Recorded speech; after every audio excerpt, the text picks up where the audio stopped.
നിങ്ങളുമായി വളരെ പ്രാധാന്യം ഉണ്ട് എന്ന് ബോധ്യപ്പെട്ട ചില കാര്യങ്ങൾ പങ്കുവെക്കുകയാണ്.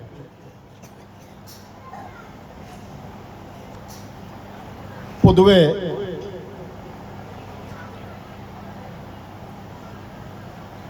കുടുംബസംഗമങ്ങൾക്ക്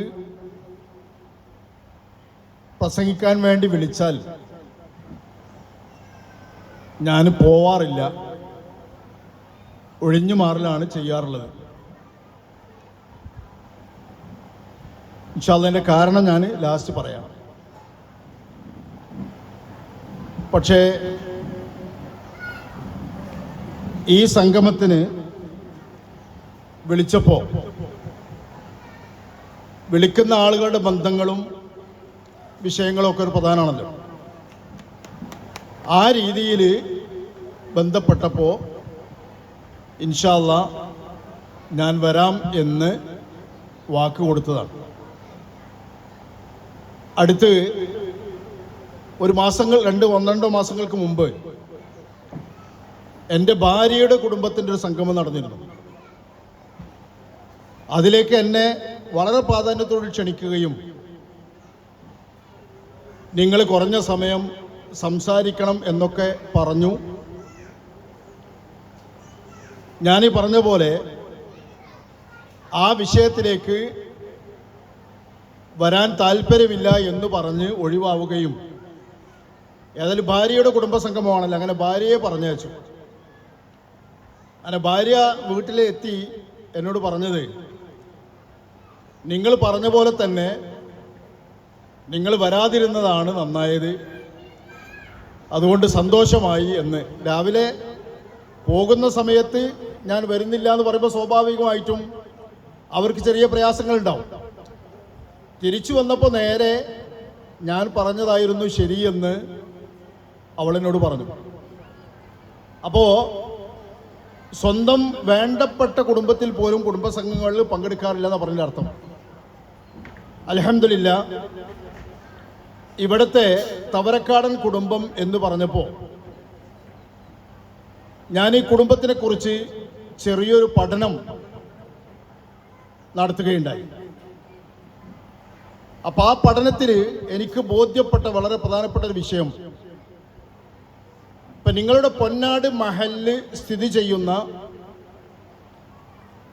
ആ പള്ളിയും അതുപോലെ നമ്മുടെ നാട്ടിലെ ഒരു പ്രാഥമികമായ ഒരു വിദ്യാഭ്യാസ സ്ഥാപനമാണ് മദ്രസയോട് കൂടെ തന്നെ lower primary school, LP school.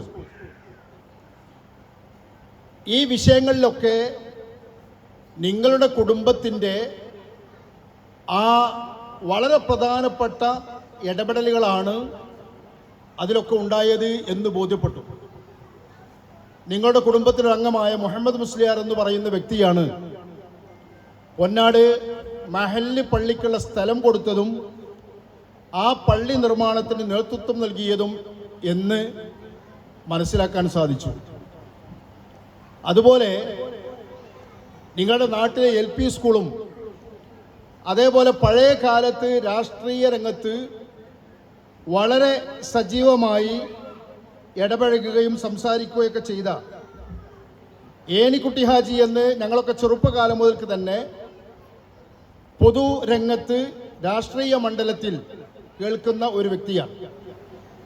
അദ്ദേഹമാണ് നിങ്ങളുടെ നാട്ടിലെ LP സ്കൂളും അതേപോലെ പൊതുവായിട്ടുള്ള റോഡുകളും കിണറുകളും അങ്ങനെയുള്ള സംവിധാനങ്ങളൊക്കെ കൊണ്ടുവരാൻ വേണ്ടി പരിശ്രമിച്ചത് എന്ന് അറിയാൻ സാധിച്ചു. അങ്ങനെ ഈ കുടുംബങ്ങളുടെ ആ ഒരു ബന്ധങ്ങളും ഇടപെടലുകളും നാടിൻ്റെ രാഷ്ട്രീയ സാംസ്കാരിക മതരംഗത്ത് വലിയ പ്രാധാന്യമുണ്ടായി എന്ന് നമുക്ക് മനസ്സിലാക്കാൻ കഴിയും. ഇപ്പം എൻ്റെ തൊട്ടു മുമ്പ് ഇവിടെ ആശംസ അറിയിച്ച നമ്മുടെ കുഞ്ഞാപ്പു, ഞങ്ങൾ ഒരേ സമയത്ത് വാഴക്കാട് ദാറുൽ ഉലൂമിൽ പഠിച്ച ആളുകളാണ്. ആ കാലം മുതൽക്ക് തന്നെ അവനുമായി ബന്ധമുണ്ട്. ആ ബന്ധം നേരത്തെ ഇവിടെ എല്ലാവരും സൂചിച്ചതുപോലെ നല്ല സൗമ്യമായ പെരുമാറ്റവും നല്ല ദീനീ ചിട്ടയോടുകൂടി ജീവിക്കുന്നൊരു സ്വഭാവവും ആ കാലത്ത് തന്നെ ഞാനൊക്കെ പ്രത്യേകം നോട്ട് ചെയ്ത വ്യക്തിയാണ്. പിന്നീട് നമ്മൾ ബന്ധപ്പെടുന്നത് നമ്മുടെ നിങ്ങൾ കുഞ്ഞുട്ടി എന്ന് വിളിക്കുന്ന CT ഉമ്മർ, അദ്ദേഹവും ഞാനും ഒക്കെ വളരെ ചെറുപ്പത്തിൽ, ഞങ്ങളുടെയൊക്കെ ഒരു 10-15 വയസ്സ് പ്രായത്തിൻ്റെ ആ സമയത്ത് ഞങ്ങൾ ബന്ധപ്പെടുകയും ഇതേപോലെ ആ ബന്ധത്തിലൂടെ ആ ഒരു കുടുംബം അവരുടെ മുഹമ്മദാജിയുടെ മക്കൾ എല്ലാവരുമായിട്ടും ഉപ്പ മുഹമ്മദാജിയുമായിട്ടും ഒക്കെ വ്യക്തിപരമായി നല്ല അടുത്ത് ഇടപഴകുകയും അവരുടെ സ്വഭാവങ്ങളും കാര്യങ്ങളൊക്കെ നമ്മൾ നേരിട്ട് അനുഭവിക്കുകയും ചെയ്ത ഒരു വ്യക്തിയും കൂടിയാണ് ഞാൻ. അതുപോലെ നമ്മുടെ ഈ കുഞ്ഞാപ്പൂവിൻ്റെ ഉപ്പ ഇപ്പോൾ മദീന മുനവ്വറയിൽ ജന്നത്തുൽ ബഖയിൽ അന്തിയുറങ്ങുന്ന വ്യക്തിയാണ്. ജന്നത്തുൽ ബഖയിലും ജന്നത്തുൽ മുഹല്ലയിലും അന്തിയുറങ്ങാൻ ഭാഗ്യം ലഭിക്കുന്നവരെ കുറിച്ച് മഹാന്മാരായ പണ്ഡിതന്മാർ മുത്തുനബി സല്ലല്ലാഹു അലൈഹി വസല്ലം തങ്ങളുടെ ഹദീസിലൂടെ നമുക്ക് ബോധ്യപ്പെടുത്തി തരുന്നത് കാണാം. ദജ്ജാലിൻ്റെ ശല്യം ഏൽക്കാത്ത സ്ഥലങ്ങളാണ് മദീനയും മക്കയും. ആ സ്ഥലത്ത് അന്തിയുറങ്ങാൻ ഭാഗ്യം ലഭിച്ചു കഴിഞ്ഞാൽ അത് ഒരു മനുഷ്യനെ സംബന്ധിച്ചിടത്തോളം കിട്ടുന്ന വലിയ ഭാഗ്യമാണ്. ഇപ്പോ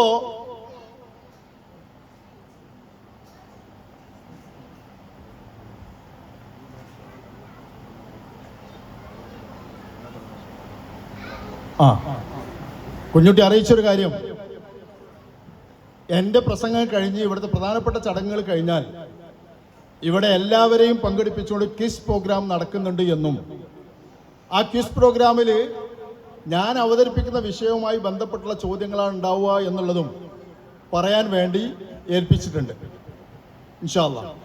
അപ്പോൾ ജന്നത്തുൽ ബഖയിലും ജന്നത്തുൽ മുഹല്ലയിലും മറവ് ചെയ്യാൻ ഭാഗ്യം ലഭിക്കണം എന്ന് കരുതി മദീനയിൽ അവിടെയൊക്കെ ചെല്ലുമ്പോൾ, മക്കയിലും മദീനയിലൊക്കെ ചെല്ലുമ്പോൾ കുറെ പ്രായമായ ആളുകൾ കൃത്യമായി പള്ളിയിൽ ജമാഅത്തിന് വന്ന് തിങ്കൾ വ്യാഴം നോമ്പുകൾ അനുഷ്ഠിച്ച് ഫുൾ ടൈം ഹറമുകളിൽ ഇബാദത്തിൽ കഴിച്ചു കൂട്ടുന്ന പല ആളുകളുമായും പരിചയപ്പെടാൻ എനിക്ക് അവസരം ഉണ്ടായിട്ടുണ്ട്.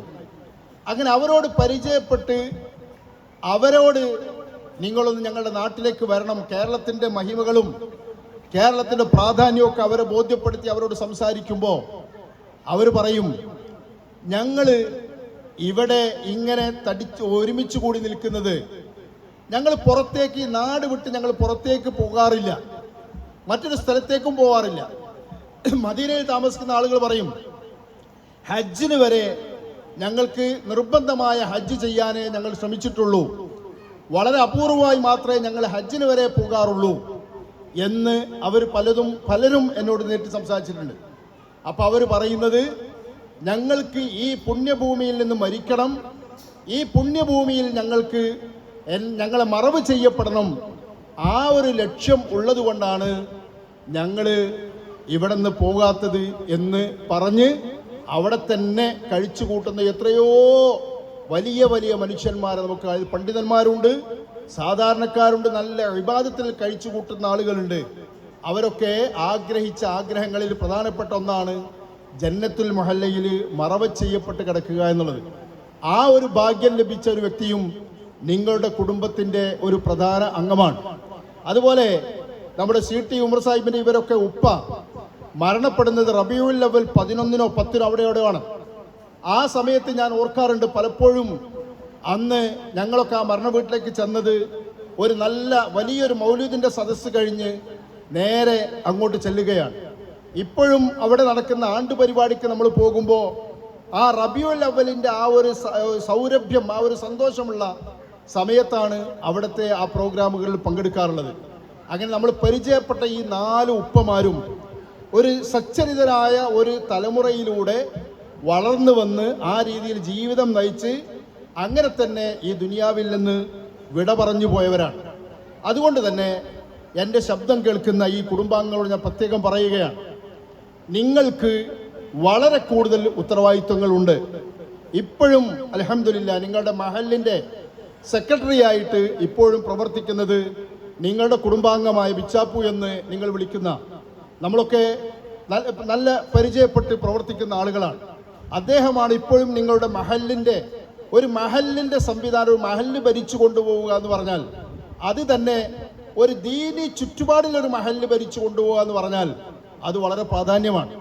ഇപ്പോഴും പൊന്നാട് മഹലിനെ കുറിച്ച് ഈ പരിസര പ്രദേശത്തുള്ള ദീനീ പ്രവർത്തകർ എന്നുള്ള നിലക്ക് ഞങ്ങളൊക്കെ പറയാറുണ്ട്, പൊന്നാട് മഹലിൽ ഇപ്പോഴും കൃത്യമായി ജമാഅത്തുകൾക്ക് ഇറങ്ങി വരുന്ന ഒരുപാട് കാരണവന്മാരുള്ള, കൃത്യമായി ജമാഅത്തിന് പങ്കെടുക്കുന്ന, വളരെ ഭംഗിയിൽ കൃത്യമായി ജമാഅത്തുകൾ നടക്കുന്ന ഒരു പ്രദേശമാണ് പൊന്നാട്. ഈ പരിസര പ്രദേശങ്ങളിൽ അങ്ങനത്തെ മഹല്ലുകൾ വളരെ കുറവാണ്.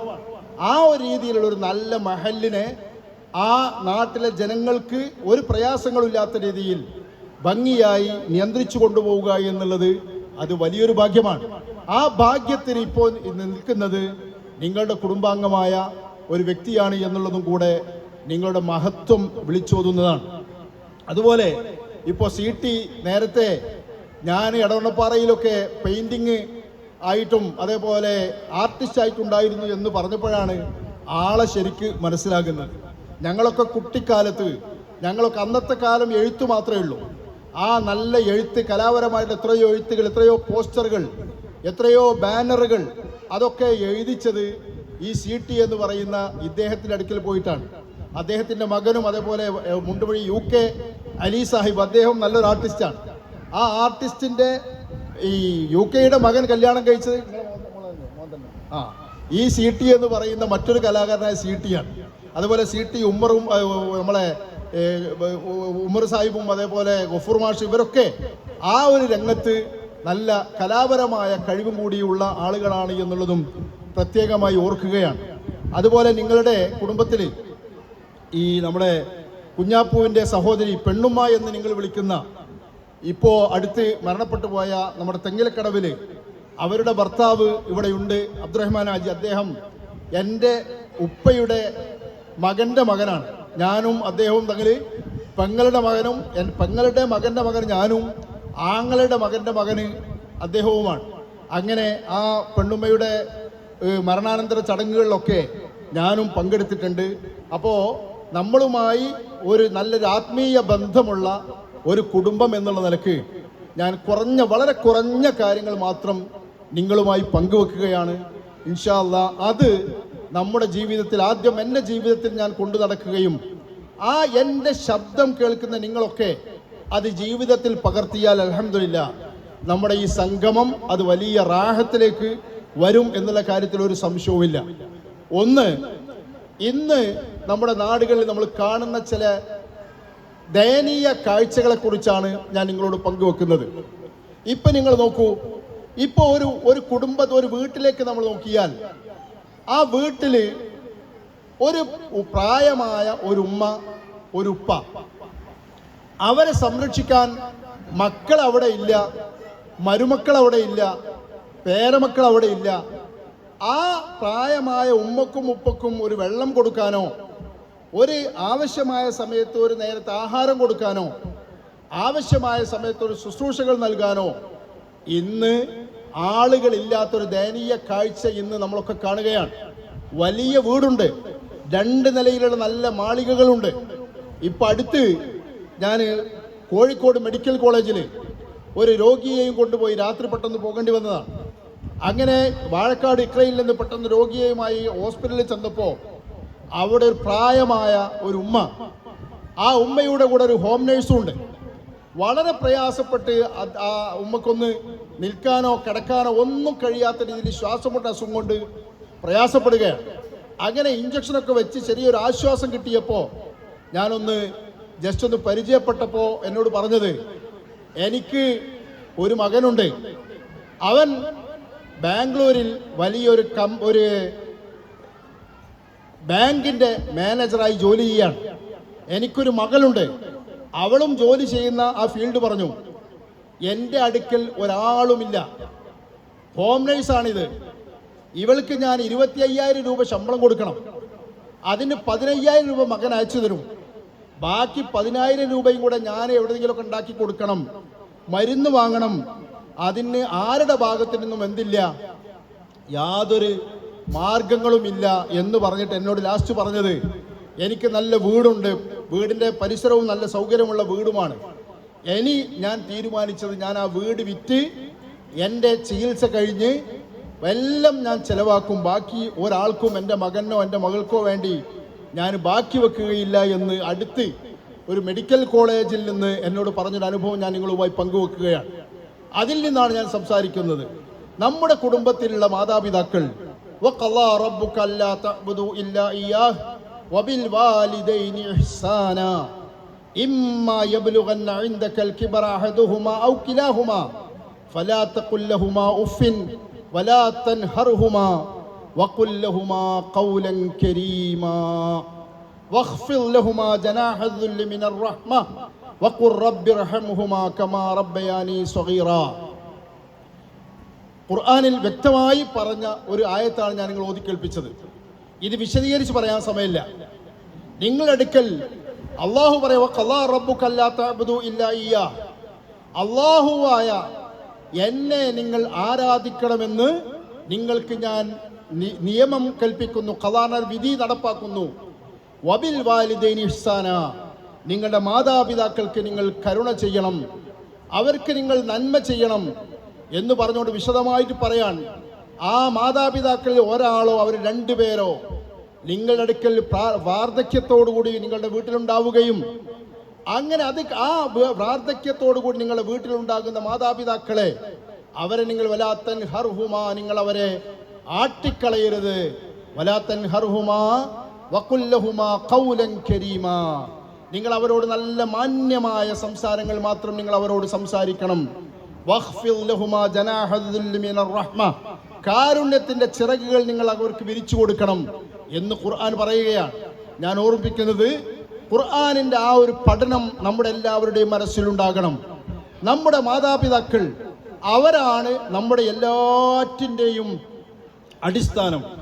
ആ അടിസ്ഥാനം നമ്മൾ മറക്കാതെ നമ്മുടെ മാതാപിതാക്കളെ സംരക്ഷിക്കുന്ന വിഷയത്തിൽ നമ്മൾ മാതൃക കാണിക്കണം. ഇപ്പം അടുത്ത് എൻ്റെ ഭാര്യയുടെ കുടുംബത്തിൽ ഒരു മരണമുണ്ടായി. ആ മരണസമയത്ത് ഞാൻ അവിടെ ചെന്ന് അവിടെ കുടുംബത്തിൻ്റെ വിശേഷങ്ങൾ അന്വേഷിച്ചപ്പോൾ ഒരു ആൺകുട്ടിയാണുള്ളത്. അവൻ വിദേശത്തായിരുന്നു, നല്ല സാമാന്യം തെറ്റില്ലാത്ത നല്ലൊരു ജോലിയിലായിരുന്നു. ആ സമയത്താണ് ഉമ്മക്ക് അസുഖം വരുന്നത്. അങ്ങനെ ആ ജോലി ഒഴിവാക്കി എൻ്റെ ജോലിയല്ല എനിക്ക് പ്രാധാന്യം, എനിക്കെൻ്റെ ഉമ്മയെ സംരക്ഷിക്കലാണ്. എൻ്റെ ഉപ്പ ചെറുപ്പത്തിൽ മരിച്ചുപോയി, എൻ്റെ ഉമ്മയാണ് ഞങ്ങളുടെ കുടുംബത്തിനെ പോറ്റി വളർത്തിയത് എന്നുള്ള നിലക്ക് അദ്ദേഹം ആ ജോലി ഒഴിവാക്കി നാട്ടിൽ വന്നു. ഉമ്മയെ നല്ലപോലെ കൊണ്ടു നടന്ന് സംരക്ഷിച്ച് അദ്ദേഹം ജോലി ഒഴിവാക്കി വന്നതിന് ശേഷം 3 വർഷം കഴിഞ്ഞതിന് ശേഷമാണ് ഉമ്മ മരിക്കുന്നത്. ആ ഉമ്മ മരിക്കുന്ന സമയത്ത് അദ്ദേഹം ഒരു നാട്ടിൽ ഒരു മദ്രസ മുഅല്ലിമായി ജോലി ചെയ്ത് അങ്ങനെ ആ സമയത്താണ് ഉമ്മ മരിക്കുന്നത്. നിങ്ങൾ ആലോചിച്ച് നോക്കൂ, ആ ഒരു സഹോദരൻ എത്ര ഭാഗ്യവാനാണ്. ഒരുപക്ഷെ അദ്ദേഹത്തെ ആ ജോലി ഒഴിവാക്കി വന്നതുകൊണ്ട് ചിലപ്പോൾ ഒരുപാട് പ്രയാസങ്ങളും ബുദ്ധിമുട്ടുകളും അദ്ദേഹം സഹിക്കേണ്ടി വന്നിട്ടുണ്ടാകാം. പക്ഷെ എന്നാൽ പോലും ആ ഒരു ഉമ്മയെ സംരക്ഷിച്ച് ആ ഉമ്മക്ക് ആവശ്യമായ വെള്ളം കൊടുത്ത്, ആവശ്യമായ ഭക്ഷണം കൊടുത്ത്, ആവശ്യമായ മരുന്ന് കൊടുത്ത്, ആവശ്യമായ സംരക്ഷണം നൽകി ആ ഉമ്മയെ മരിപ്പിച്ചല്ലോ എന്നുള്ള നിലക്ക് ആ സഹോദരന് വലിയ സന്തോഷമാണ്. മാത്രമല്ല ഒരാൾ സ്വർഗത്തിൽ പ്രവേശിക്കാൻ കാരണമായി ആ മാതാപിതാക്കളെ സംരക്ഷിക്കുന്നത് കാരണമാകുമെന്ന് മുത്തുനബി സല്ലല്ലാഹു അലൈഹി വസല്ലം തങ്ങൾ പഠിപ്പിച്ചിട്ടുണ്ട്. ആ ഒരു രീതിയിൽ എത്ര ഭാഗ്യവാനാണ് ആ മനുഷ്യൻ. അപ്പൊ നമ്മുടെ നാട്ടിൽ രണ്ട് വശങ്ങളിലും കൂടുതലും നമ്മൾ കാണുന്നത്, ഒരു 95% നമ്മൾ കാണുന്നത് ഞാൻ ആദ്യം പറഞ്ഞൊരു വിഭാഗത്തിനെയാണ്. വളരെ കുറഞ്ഞൊരു വിഭാഗം ഈ വശത്തിലുമുണ്ട്. അതുകൊണ്ട് ഞാൻ ഓർമ്മിപ്പിക്കുകയാണ്, നമ്മളെ സംബന്ധിച്ച് നമ്മൾ ആവേണ്ടത് ഏറ്റവും ന്യൂനപക്ഷമായ ഒരു 5% ഒതുങ്ങുന്ന എനിക്ക് എൻ്റെ ജീവിതത്തിൽ എന്ത് പ്രയാസങ്ങളുണ്ടായാലും എന്ത് പ്രതിസന്ധി ഉണ്ടായാലും ഞാൻ എൻ്റെ ഉപ്പയെയും ഉമ്മയെയും ഞാൻ വഴിയാധാരമാക്കുകയില്ല, എൻ്റെ ഉപ്പയും ഉമ്മയെയും ഞാൻ സംരക്ഷിക്കും എന്നുള്ള തീരുമാനമെടുത്ത് ആ രീതിയിൽ പ്രവർത്തിക്കുന്ന നല്ലൊരു തലമുറയായി ഇപ്പോൾ ഉള്ളവരൊക്കെ, ഇപ്പോൾ നിങ്ങളുടെ കുടുംബത്തിലെ മുതിർന്നവരൊക്കെ അതൊരു മാതൃകാ പുരുഷന്മാരാണ്. ഭാവി തലമുറയ്ക്ക് വേണ്ടിയാണ് ഞാൻ പറയുന്നത്. ഈ രീതിയിൽ ആ കാര്യങ്ങൾ ചെയ്യാൻ നിങ്ങൾ ശ്രദ്ധിക്കണം എന്ന് പ്രത്യേകമായി ഞാൻ ഓർമ്മപ്പെടുത്തുകയാണ്. ഞാൻ പറഞ്ഞ പോയിന്റ്, മാതാപിതാക്കളുടെ സംരക്ഷിക്കുന്ന വിഷയത്തിൽ നമ്മൾ വളരെ ജാഗ്രത പുലർത്തുകയും വളരെ ശ്രദ്ധ ഉണ്ടാവുകയും വേണം. രണ്ടാമത്തെ ഒരു പോയിന്റ് ഞാൻ നിങ്ങളെ സൂചിപ്പിക്കുന്നത്, നമ്മൾ ഇപ്പം അടുത്ത കാലത്ത് നമ്മൾ പത്രങ്ങളിലൂടെയും സോഷ്യൽ മീഡിയകളുടെയും കണ്ട പ്രധാനപ്പെട്ട ഒരു 1-2 വാർത്തകളിലേക്ക് ഞാൻ നിങ്ങളെ ശ്രദ്ധ ക്ഷണിക്കുകയാണ്. പൊതുരംഗത്ത് എന്നെക്കാളൊക്കെ വളരെ കൂടുതൽ നന്നായി പ്രസംഗിക്കുകയും പൊതുജനങ്ങളെ നല്ല മയക്കുമരുന്നിനെതിരെയും മദ്യത്തിനെതിരെയും പീഡനത്തിനെതിരെയും ഒക്കെ നന്നായി ബോധവൽക്കരണം നടത്തുന്ന ഒരു സഹോദരൻ. ആ സഹോദരൻ ഒരു പീഡനത്തിന് വേണ്ടി അദ്ദേഹം ശിക്ഷിക്കപ്പെടുകയാണ്, അദ്ദേഹം ജയിലിൽ അടക്കപ്പെടുകയാണ്. അങ്ങനെയാണ് അദ്ദേഹത്തിൻ്റെ കുടുംബ പശ്ചാത്തലം നമ്മൾ പരിശോധിക്കുമ്പോൾ മനസ്സിലാകുന്നത് അദ്ദേഹത്തിൻ്റെ ഭാര്യയുമായി അദ്ദേഹം അകന്ന് കഴിയുകയാണ് എന്ന്. നിങ്ങൾ മനസ്സിലാക്കേണ്ടതാണ്. എത്ര നല്ല പ്രബോധന രംഗത്ത്, നല്ല ജനങ്ങൾക്ക് നല്ല മോട്ടിവേഷൻ നൽകുന്ന രംഗത്ത് സജീവമായി നിൽക്കുന്ന ഒരു മനുഷ്യൻ അവസാനം അദ്ദേഹം അപകടത്തിൽപ്പെടുകയാണ്. ആ അപകടത്തിൽപ്പെടാനുള്ള കാരണം പരിശോധിക്കുമ്പോൾ അദ്ദേഹത്തിൻ്റെ സഹധർമ്മിണിയുമായി, അദ്ദേഹത്തിൻ്റെ ഭാര്യയുമായി അദ്ദേഹം അകന്ന് കഴിയുകയാണ്. മറ്റൊന്ന്, ഇപ്പം നമ്മളൊക്കെ കണ്ടിട്ടുള്ള ഇതേപോലെ നമ്മൾ അടുത്ത കാലത്ത് നമ്മുടെ ഭരണശിലാ കേന്ദ്രത്തിലുള്ള ഒരു വ്യക്തി, അദ്ദേഹം ഇതേപോലെ ഒരു അനാവശ്യത്തിന് അദ്ദേഹം ഏർപ്പെട്ടു എന്ന് വാർത്താ മീഡിയകളിലൊക്കെ വരികയും ആ വന്ന ഉടനെ തന്നെ നമുക്ക് മനസ്സിലാക്കാൻ കഴിയുന്നത് എന്താണ്? അദ്ദേഹത്തിൻ്റെ ഭാര്യയുമായി അദ്ദേഹം അകന്ന് കഴിയുകയായിരുന്നു എന്നാണ്. ഈ രണ്ട് കാര്യങ്ങൾ ഞാൻ നിങ്ങൾ ഓർമ്മിപ്പിച്ചത്, നമ്മുടെ ഭാര്യ ഭർത്താക്കന്മാർ അവർ അകന്ന് കഴിയുന്നൊരു സ്വഭാവമുണ്ടെങ്കിൽ സ്വാഭാവികമായിട്ടും രണ്ടുപേരും അനാവശ്യത്തിലേക്കും തെറ്റുകളിലേക്കും പോവാൻ സാധ്യത വളരെ കൂടുതലാണ്. ഭർത്താവ് ഭർത്താവിൻ്റെ മാർഗം സ്വീകരിക്കും, ഭാര്യ ഭാര്യയുടെ മാർഗം സ്വീകരിക്കും. അവസാനം ആ കുടുംബം ആകെ ഒരു സംരക്ഷണത്തിനും വകയില്ലാതെ, മക്കളെ ശ്രദ്ധിക്കാതെ, മക്കളെ സംരക്ഷിക്കാതെ, ഉപ്പയെയും ഉമ്മയെയും നോക്കാതെ അവരെന്ത് ചെയ്യാണ്? അവരുടെ സ്വൈരവിഹാരത്തിന് വേണ്ടി പുറത്തേക്ക് പോകുന്ന ഒരു സാഹചര്യം വരും. അങ്ങനെ ഒരു സാഹചര്യം വരുമ്പോൾ ആ കുടുംബം തകർന്നു പോവുകയാണ്. അതുകൊണ്ട് ഇതൊക്കെ വളരെ മാതൃകാപരമായിട്ട് വിശദമായി കാര്യങ്ങൾ പറഞ്ഞു തരേണ്ട കാര്യങ്ങളാണ്. നമ്മൾ മനസ്സിലാക്കണം. മുത്തുനബി സല്ലല്ലാഹു അലൈഹി വസല്ലം നമ്മളോട് പറയുകയാണ്, അയ്യുമാ ഇംറഅത്തിൻ മാതത് സൗജുഹാ അൻഹാ റാദിൻ ദഖലത്തിൽ ജന്ന. എത്ര മനോഹരമായ ഒരു വാക്യമാണ്. ഒരു സഹോദരി, ആ സഹോദരി മരണപ്പെടുകയാണ്. ആ സഹോദരി മരണപ്പെടുന്ന സമയം ആ സഹോദരിയുടെ ഭർത്താവ് അവളിൽ സംതൃപ്തനാണ്. ആ ഭാര്യയിൽ നല്ല സന്തോഷത്തോടു കൂടിയാണ് ഒരു ഭർത്താവ് മരണപ്പെട്ടു പോകുന്നത് എങ്കിൽ ആ ഭർത്താവിൻ്റെ ആ തൃപ്തിയോടുകൂടി ഭർത്താവ് മരണപ്പെട്ടു പോയ കാരണത്താൽ ദഖലത്തിൽ ജന്ന, ആ സഹോദരി സ്വർഗത്തിൽ പ്രവേശിച്ചു എന്നാണ്. സ്വർഗത്തിൽ പ്രവേശിക്കുമെന്നല്ല, ആ സഹോദരി സ്വർഗത്തിൽ പ്രവേശിച്ചു. ഒരു ഭർത്താവിൻ്റെ സംതൃപ്തിയോടുകൂടിയാണ് ഒരു ഭാര്യ മരണപ്പെടുന്നതെങ്കിൽ ആ കാരണത്താൽ ആ സഹോദരി സ്വർഗത്തിൽ പ്രവേശിച്ചു എന്നാണ്. തിരിച്ചും അങ്ങനെ തന്നെയാണ്. ഒരു ഭാര്യ മരണപ്പെടുകയാണ്.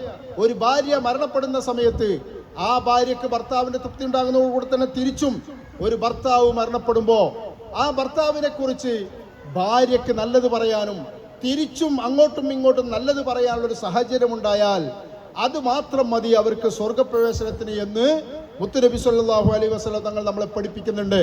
അതുകൊണ്ട് രണ്ടാമത്തെ പോയിന്റായി ഞാൻ നിങ്ങൾ ഓർമ്മിപ്പിക്കുകയാണ്, നമ്മുടെ ജീവിതത്തിൽ പരസ്പരം ഭാര്യയും ഭർത്താവും കുടുംബങ്ങളും പരസ്പരം നേരത്തെ പറഞ്ഞ നല്ല വിട്ടുവീഴ്ചയുള്ള ഒരു കുടുംബമാണ്. ആ വിട്ടുവീഴ്ചയിൽ മാതൃക കാണിച്ചുകൊണ്ട് പരസ്പരം കലഹങ്ങളില്ലാതെ വീട്ടിൽ നല്ല ഐക്യത്തോടുകൂടി ജീവിക്കുന്ന ഒരു സാഹചര്യം ഉണ്ടായാൽ അവർക്കത് സ്വർഗപ്രവേശനത്തിന് കാരണമാവുകയും അൽഹംദുലില്ലാഹ് ഭാവിയിൽ അവരുടെ ആ കുടുംബം എന്ത് ചെയ്യും? ആ പാരമ്പര്യം ഇങ്ങനെ പിന്തുടർന്നുകൊണ്ട് ആ കുടുംബം ആ പാരമ്പര്യത്തിൽ ജീവിച്ചു പോകുന്ന ഒരു സാഹചര്യം ഉണ്ടാകും. അതുകൊണ്ട് രണ്ടാമതായി ഞാൻ നിങ്ങൾ ഓർമ്മിപ്പിക്കുന്നത്, നിങ്ങളുടെ കുടുംബജീവിതത്തിൽ, ഭാര്യാഭർത്തൃ കുടുംബജീവിതത്തിൽ നല്ല സൗഹൃദമായ അന്തരീക്ഷത്തോടുള്ള ജീവിതം ഉണ്ടാകണം എന്ന് ഞാൻ ഓർമ്മിപ്പിക്കുകയാണ്. ഇനി മറ്റൊരു പോയിന്റ്, ഇന്ന് നമ്മുടെ സമൂഹത്തിൽ വളരെ വ്യാപകമായി കാണുന്ന ഒന്ന് രണ്ട് കാര്യങ്ങൾ ഞാൻ സൂചിപ്പിക്കുകയാണ്. ഒന്ന്, ഇപ്പം അടുത്ത ദിവസം എൻ്റെ വീട്ടിൽ, എൻ്റെ നാട്ടിലുള്ള വളരെ പ്രഗത്ഭരായ ഒരു 3 ആളുകൾ രാവിലെ തന്നെ ഏകദേശം ഒരു 8 മണി, ഒരു 9 മണിയുടെ ആ സമയത്ത് വളരെ പ്രഗത്ഭരായ ഒരു 3 ആളുകൾ എൻ്റെ വീട്ടിലേക്ക് കയറി വന്നു. അങ്ങനെ കയറി വന്ന് ഇരുന്ന് എന്നോട് സംസാരം തുടങ്ങി. ഞാൻ ഉദ്ദേശിച്ചത് അവരെന്നോട് വന്നത്, ഇപ്പോൾ ഇലക്ഷൻ്റെ കാര്യങ്ങളൊക്കെ നടക്കുകയാണല്ലോ, ആ ഇലക്ഷനുമായി ബന്ധപ്പെട്ട് ഉള്ള കാര്യങ്ങൾ സംസാരിക്കാൻ വന്നതായിരിക്കും എന്നാണ് ഞാൻ ഉദ്ദേശിച്ചത്. പക്ഷേ സംസാരം തുടങ്ങിയപ്പോൾ ഇവർ അങ്ങനത്തെ രാഷ്ട്രീയപരമായ ചർച്ചകളോ കാര്യങ്ങളോ ഒന്നുമല്ല. പകരം അവരെന്നോട് പറഞ്ഞ വാക്ക്, ബഷീറെ ഇന്ന ആൾ എന്നൊക്കെ അറിയാലോ, അദ്ദേഹം വലിയൊരു പ്രതിസന്ധിയിലാണുള്ളത്. അദ്ദേഹം ഒരു ലോൺ എടുത്തു. ആ ലോൺ എടുത്ത് അദ്ദേഹം അതൊരു 35-36 ലക്ഷം രൂപയോളം, പലിശ അടക്കം 36 ലക്ഷം രൂപയോളം അദ്ദേഹം അടക്കേണ്ട ഒരു അവസ്ഥ വന്നു. ആ ഒരു അവസ്ഥ വന്നപ്പോൾ ഞങ്ങൾ ബാങ്കുമായി ബന്ധപ്പെട്ട് ഒന്നായിട്ട് ആ കടം ഒന്നായിട്ട് നിങ്ങൾ അടച്ചു തീർക്കുകയാണെങ്കിൽ 26 ലക്ഷം രൂപക്ക് ആ ലോണ് ഒഴിവാക്കി തരാമെന്ന് ബാങ്കുകാർ പറഞ്ഞിട്ടുണ്ട്. എന്നിട്ട് ആ വീട് ജപ്തിക്ക് വെച്ചൊരവസ്ഥയാണ്. ആ വീട് വിറ്റതിന് ശേഷം ആ കടം വീട്ടാം, അതുകൊണ്ട് നിന്നോട് കഴിയുന്ന രീതിയിൽ ഒരു സംഖ്യ താൽക്കാലികമായി ഞങ്ങൾക്ക് കടം തരണം, ആ കാശ് ഞങ്ങൾ തിരിച്ചു തരാം എന്ന് പറയാനാണ്. അല്ലെങ്കിൽ നിങ്ങൾ നീയുമായിട്ട് ബന്ധപ്പെട്ട ആരുടെങ്കിലും കുറച്ച് കാശുകൾ ഉണ്ടെങ്കിൽ ആ കാശ് ഞങ്ങൾക്ക് കടമായി നീ വാങ്ങിത്തരണം എന്ന് പറഞ്ഞു. ചുരുക്കത്തിൽ ഒരു ബാങ്കിൽ നിന്നൊരു ലോൺ എടുത്ത് കഷ്ടപ്പെട്ട് വീട് ജപ്തി ചെയ്യാൻ പോകുന്ന ഒരവസ്ഥയിലുള്ള ഒരു സഹോദരന്റെ ദയനീയ കഥയാണ് രാവിലെ തന്നെ ഒരു ദിവസം കേൾക്കുന്നത്. അങ്ങനെ ഞാൻ കുറച്ച് സമയം കഴിഞ്ഞ് ഞാൻ എന്ത് ചെയ്തു, ഞാൻ ഒരു ജലാലിയയിൽ അവിടുത്തെ ആവശ്യമായിട്ട് ബന്ധപ്പെട്ട് ഞാൻ ആവശ്യത്തിന് അവിടെ ചെന്നു. അവിടെ ഒരു പണിക്കാരൻ വന്നു. ആ പണിക്കാരൻ വന്നപ്പോൾ ഒരു 2 ആഴ്ച മുമ്പ് അദ്ദേഹത്തിന് ഞാനൊരു ആവശ്യത്തിന് വിളിച്ചിരുന്നു. അപ്പോൾ എന്നോട് പറഞ്ഞു, മാഷേ നോമ്പ് തോൽക്കാൻ പോലും പറ്റാത്ത രീതിയിൽ വളരെ പ്രയാസപ്പെട്ട അസുഖത്തിലാണ് ഉള്ളത്, നിങ്ങൾ പ്രത്യേകം ദ്വാരക്കണം എന്ന് പറഞ്ഞ വ്യക്തി ഒരു പണിക്ക് വേണ്ടി അവിടെ വരികയാണ്.